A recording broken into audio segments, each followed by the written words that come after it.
What's going on, people? Myke C-Town here with a special video for you guys. Today I'm giving you an album review of the newest album from the Luxembourg neo-folk band Rome, entitled The Lone Furrow. But the especially special thing about this video is I'm being joined by Ryan from NotRealMusic. NotRealMusic being a channel that I've enjoyed for quite some time now, and the only other channel that I've heard talk about Rome. So it's cool to finally connect. So yeah, without any further ado, let's get into it. All right, cool. So Ryan, what'd you think about the album? It's really good. I really like it. I like their last year's album. I'm not going to try and pronounce it. I like that one a lot, but I'll be honest, it grew off me a little bit. There were aspects of it that weren't as replayable as some of their older stuff. I thought, like the 2009 album and then the 2011 album. But I still think it's really good. But this one, I think they've stepped it up a little bit more in terms of like the performances, the vocal performances. I feel like there's so much passion coming out of Jerome's voice this time around, which was on the last one too. But there's something really like euphoric about some of these tracks. And just generally, I'm just really a big fan of the production. So I just feel as though they have stepped it up a notch this time around. So yeah, I'm really enjoying it. I actually really agree. I enjoyed their Yeah. last album quite a bit. I don't know how to pronounce it either, so I'm not going to try. I think what's interesting about this album is there's more instrumentation.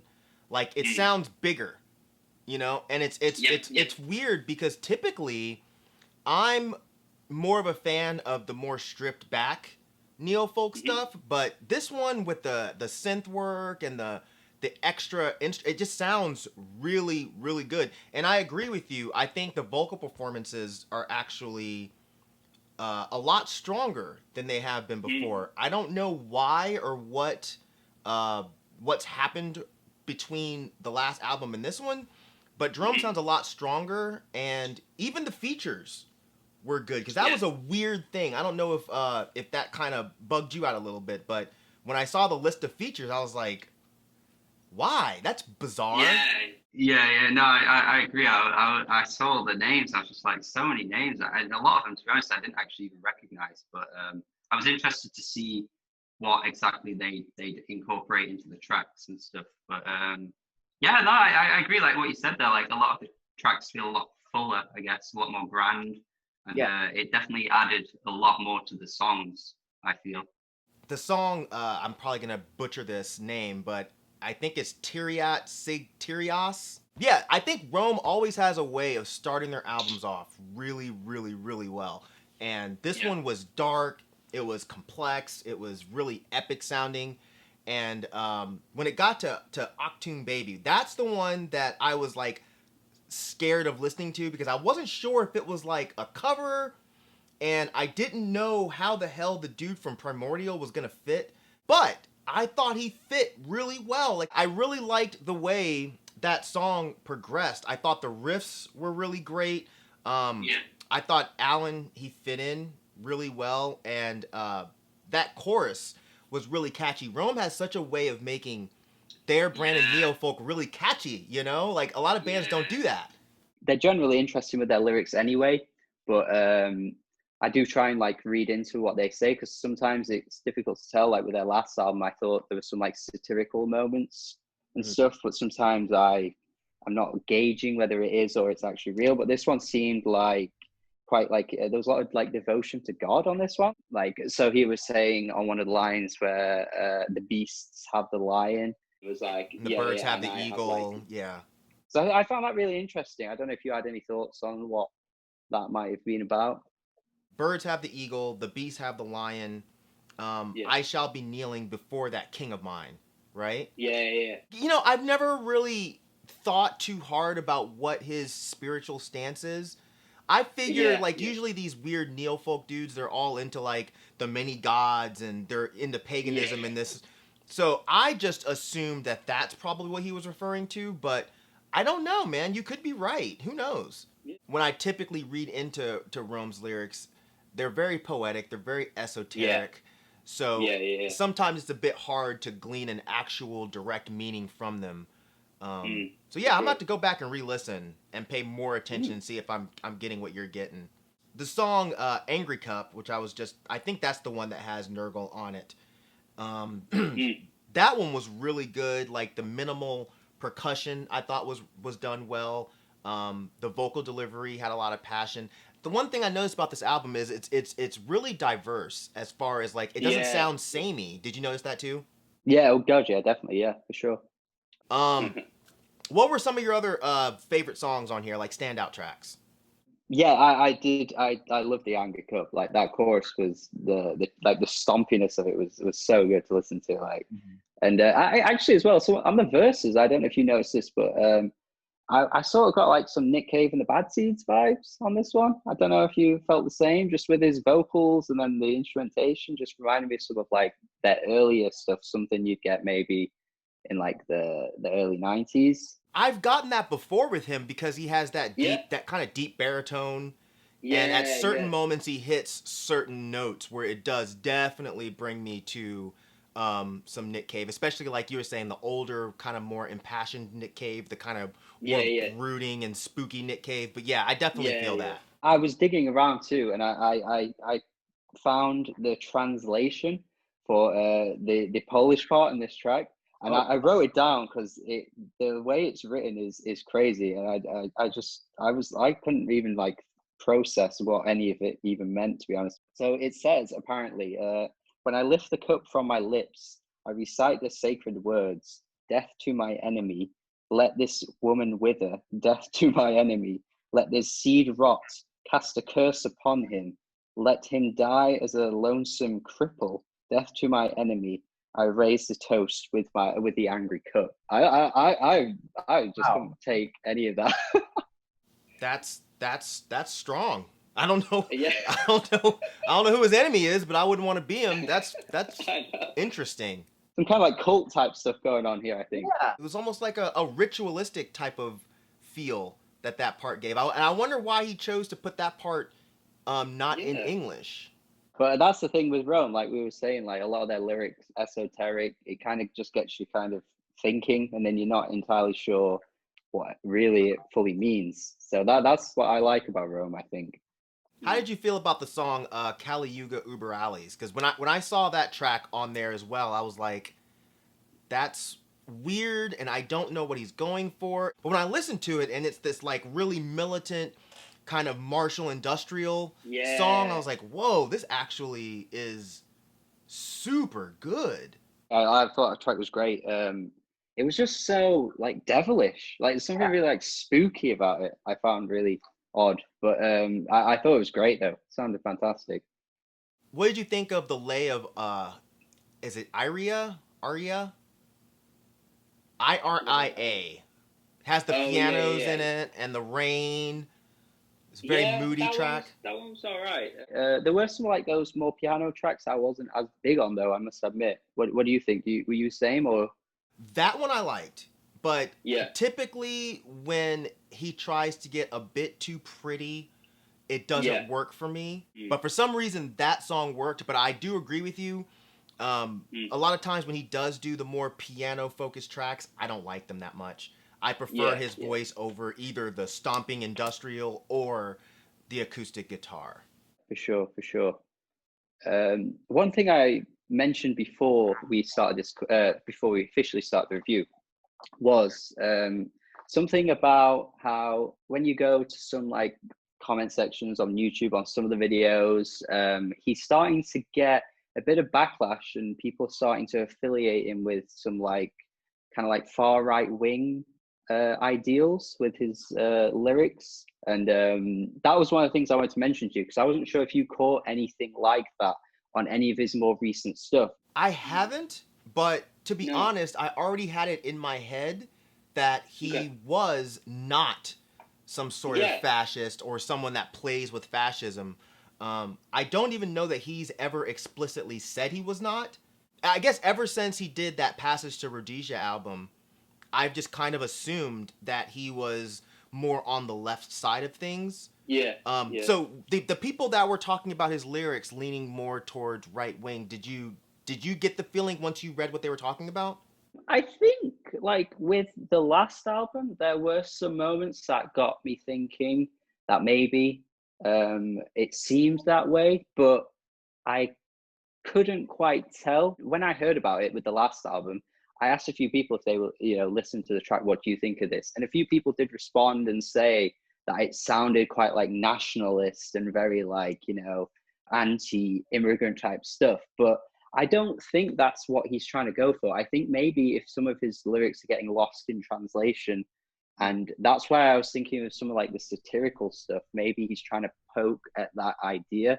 Because one of the tracks on here, the Twain, I don't know if you noticed the lyrical theme on that one, but kind of seemed like anti-imperialism. So when I read tracks like that, I can't think that he's really on the realms of like that really far right type stuff. But I sort of wonder if his lyrics are just getting misinterpreted.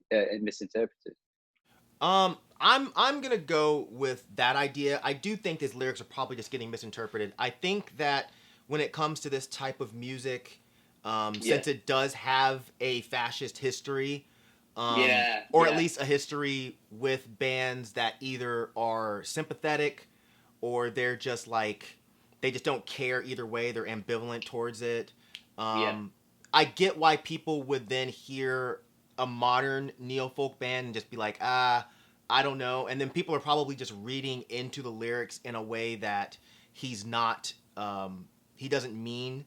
I haven't read anything with Rome so far, lyric wise, that's made me think that he had any kind of fascist leanings. And that's not to say that you're wrong.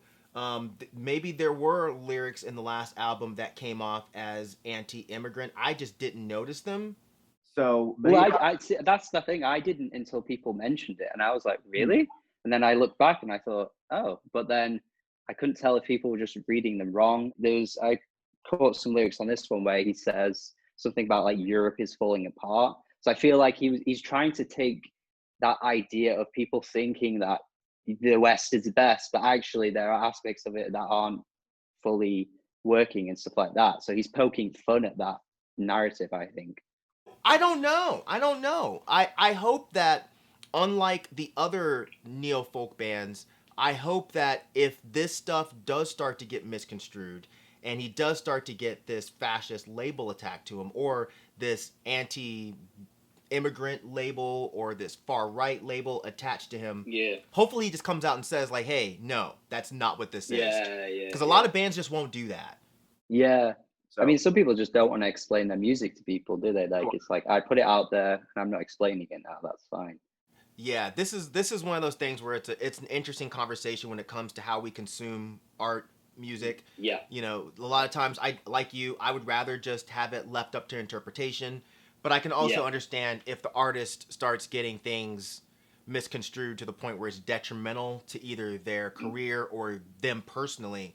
I can understand them coming out and saying something. I haven't seen what you've seen. I 100% believe you, yeah. that you've seen these things. If these things do start to catch on, I mean, I do hope he speaks about it, because this is the one neo folk band outside of Current 93 and now Soul Invictus. This is the one neo folk band where I am comfortable giving to people that are just like, yo, I don't fuck with that, because that whole genre is weirdly associated with fascism.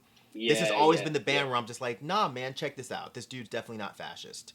I hope I've been making a fool of myself this whole time. Well, it's you and me both, if it's true, because we're both we're both here doing it. Sorry, I was just gonna ask what you thought of Palmyra. Palmyra. So that was one of the ones that I wasn't super into, the kind of Okay. lush, kind of airy thing that he was going Yeah. for. The thing about it is that Igor, that's the feature that's on this song, and I have listened to the Igor album and I didn't like it at all. No Okay. disrespect to Igor, of course, it was just not my thing. So when I saw that name attached to that song, I was like, man, I bet that's gonna be some bullshit. I know I'm gonna hate that song. I still didn't like it, but it wasn't what I was expecting. I wasn't expecting this airy kind of ambient style song. So what did you think of it? I liked it. Yeah, I think I said before, like some of the slower tracks I wasn't as big on, but I thought this was really nice actually, and it was another one where I think it was sung in a different language. So I tried digging around, finding lyrics, and it seemed really interesting. It seems to be about like the like civil war that happened in Syria. He's making like parallels to like where Syria were during the Roman Empire days, and like where then like to then become like having this civil war. I thought it was really weird, but also interesting that he'd even touched on that kind of topic. And the last line was like a quote where he says, "Everything begins in mysticism and ends in politics," which I thought was quite deep. But yeah, so yeah, it was another thing. Like I like bands where I feel like I'm learning something from their music when you read their lyrics, and again, Rome is like that for me. Same, and that's another reason why I wouldn't necessarily think that he's far right. I couldn't see someone far right even wanting to discuss something like the Syrian civil war. So, I'm with you. Anytime I listen to Rome and I delve into their lyrics, unlike a lot of other neo-folk bands, I do feel like I'm walking away with something. You know, his lyrics are very complex and dense. But sometimes I don't even try to figure him out. Sometimes I'm just like, I don't really know what he's talking about, but he's talking about it well. So were there any songs on here that you felt you would absolutely just take off the album to make it better? No, not really. Like it's one of those minor critiques because with me not understanding some of the languages, some of like there were like a few spoken word passages, and obviously I had to dig around.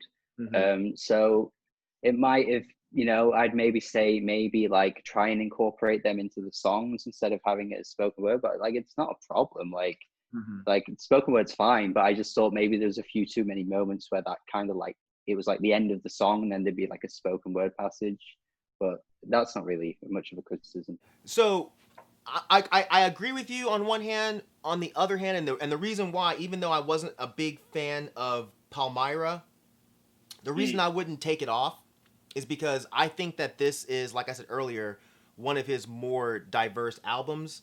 And I did like the fact that he was giving these different kinds of sounds that you may not expect from a Rome album. So while that's not a song that I would necessarily look forward to, I'm kind of happy that it's there because it's kind of giving me this impression that he's trying to give us something a little bit different than he's given us before.